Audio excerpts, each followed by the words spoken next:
Hello students, Gargi tutorial ক্লাসে তোমাদের স্বাগত জানাই।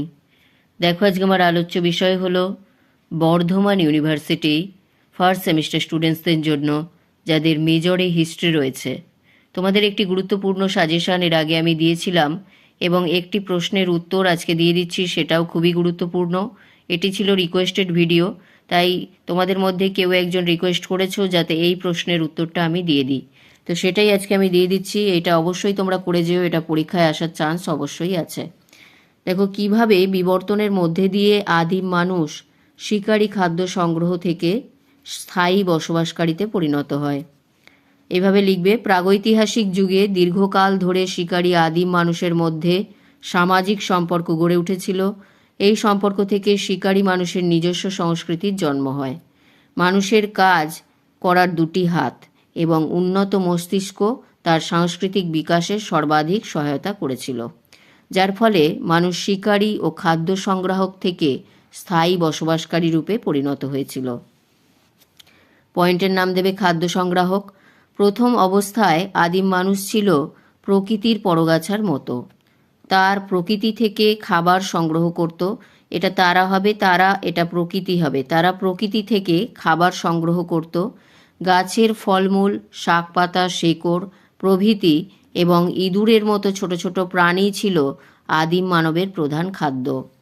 এরপর এখানে বলবে, খাবারের অভাবে মাঝে মধ্যেই তাদের উপবাস বা অর্ধ উপবাসে দিন কাটাতে হতো। ইতিমধ্যে আবহাওয়ার পরিবর্তনে পরিবেশ বদলে যাওয়ায় তাদের জীবন দুর্বিষহ হয়ে উঠেছিল। এই অবস্থায় পরিবর্তন এলো আদিম মানুষ যখন শিকার করতে শিখল। এরপর পয়েন্ট দেবে শিকার। আদিম মানুষ বিভিন্ন হাতিয়ার দিয়ে দলবদ্ধভাবে শিকার করত, কারণ এককভাবে বড় পশু শিকার করা সম্ভব ছিল না। তারা রক্তের সম্পর্ক যুক্ত শিকারী মানুষদের নিয়ে দল গঠন করত। একটি নির্দিষ্ট গোষ্ঠী বা দল একটি নির্দিষ্ট এলাকাতেই শিকার করত, সেখানে অন্য কোনো গোষ্ঠীর শিকারীর অধিকার ছিল না। অনেক সময় বড় বন্য জন্তু শিকারের জন্য কয়েকটি গোষ্ঠী জোটবদ্ধ হতো। এই জোটগুলিকে ট্রাইব বলা হয়। প্রথমে নারী ও পুরুষ একসঙ্গে শিকার করত, কিন্তু পরবর্তীকালে একমাত্র পুরুষরাই শিকার করত। পরের পয়েন্ট দেবে হাতিয়ারের ব্যবহার।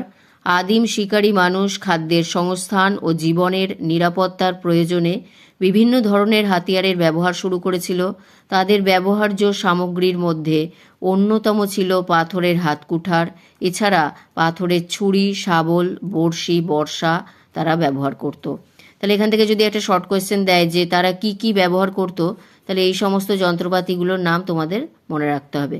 বাসগৃহ নির্মাণ বলে একটা পয়েন্ট দেবে। শিকারী মানুষেরা প্রথম দিকে গুহায় বসবাস করলেও তা তাদের চাহিদার তুলনায় পর্যাপ্ত ছিল না, কারণ তারা পৃথিবীর যেসব ভূখণ্ডে ছড়িয়ে পড়েছিল সর্বোচ্চ পাহাড়ের গুহা ছিল না।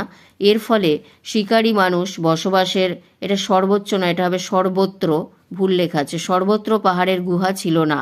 এর ফলে শিকারী মানুষ বসবাসের প্রয়োজনে ঘর তৈরি করতে শিখেছিল। তারা গাছের ডালপালা, পশুর হাড়, লতাপাতা প্রভৃতি দিয়ে ঘর তৈরি করে তার উপর চামড়ার আচ্ছাদন দিত। এইভাবেই মানুষ নিজেদের শিকারী ও খাদ্য সংগ্রাহক থেকে স্থায়ী বসবাসকারী রূপে পরিণত হয়েছিল। এরপর দেবে আগুনের ব্যবহার। আগুন আবিষ্কার ছিল এই যুগের এক অন্যতম ঘটনা। সম্ভবত আগ্নেয়গিরির দাবানলের আগুন থেকে আদিম মানুষ সর্বপ্রথম আগুনের ব্যবহার শিখেছিল।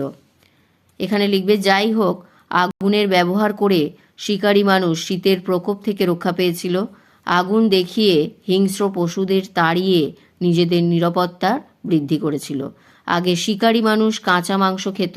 আগুনের ব্যবহার শিখে তারা মাংস পুড়িয়ে খেতে শুরু করে। এইভাবে ধীরে ধীরে মানুষের জীবনযাত্রা উন্নত হতে শুরু করে। পশুপালন লিখবে এখান থেকে।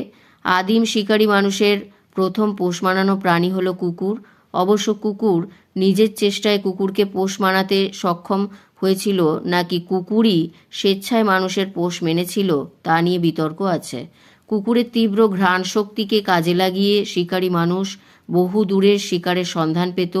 কুকুর ছাড়াও শিকারী মানুষ গরু, ছাগল, ভেড়া প্রভৃতি প্রাণীকে পোষ মানিয়েছিল। উপসংহারের মধ্যে বলবে, এখান থেকে বলবে মানুষ কৃষিকাজের মাধ্যমে খাদ্য উৎপাদনের কৌশল আবিষ্কার করলে শিকারের ওপরে তাদের নির্ভরতা ক্রমশ হ্রাস পেতে থাকে, মানে কমে যায়। এরপর থেকে খাদ্য সংগ্রাহক আদিম মানুষ ধীরে ধীরে খাদ্য উৎপাদনে পরিণত হয় এবং কৃষির প্রয়োজনেই তারা ক্রমে স্থায়ী বসবাসকারীতে পরিণত হয়। তাহলে এটা বলে তোমরা এটা কমপ্লিট করবে। এই প্রশ্নটা অবশ্যই করে যেও, এটা খুবই গুরুত্বপূর্ণ প্রশ্ন। এটা আমি হয়তো আগের বারের সাজেশনের মধ্যে রেখেছিলাম, তো এটা আসার চান্স অনেক বেশি, তাই তোমরা এটা করে নিও। এবং আমি যে সাজেশনটি দিয়েছি সেখান থেকে হয়তো আমার 3-4টে প্রশ্নের উত্তর দেওয়া হয়েছে, আরও কয়েকটা দিয়ে দেবো। তোমরা চ্যানেল ফলো করো এবং ভিডিওটি বন্ধুদের মধ্যে অনেক অনেক শেয়ার করে দিও, যাতে প্রত্যেকে উপকৃত হয়। দেখা হচ্ছে পরবর্তী ভিডিওতে।